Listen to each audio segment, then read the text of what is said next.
இன்னைக்கு நம்ம நிலத்துக்கு முருங்கைக்கீரை உடைக்கிறதுக்கு போயிருந்தோம். ஃப்ரெஷ்ஷாக பால் கறந்துருந்தாங்க. வீட்டுக்கு கொஞ்சம் பால் வாங்கிட்டு அப்படியே எங்கள் அத்தை வந்து எங்கள் மரம் இருக்குதுங்க, பப்பாளி மரம்.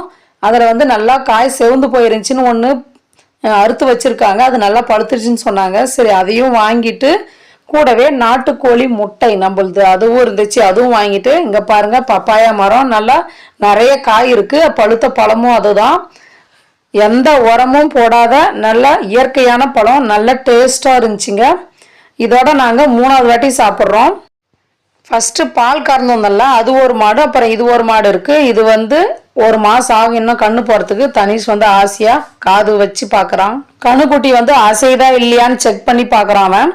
அடுத்து நம்ம முருங்கைக்கீரை உடைக்கலாம். ஃபைனலாக முருங்கைக்கீரை உடைச்சிக்கின்னு வீட்டுக்கு போயிட்டு சூப்பராக முட்டை போட்டு இதில் பொரியல் பண்ணி சாப்பிட்டோங்க. செம்ம டேஸ்ட்டாக இருந்துச்சு. அவ்வளோதான்.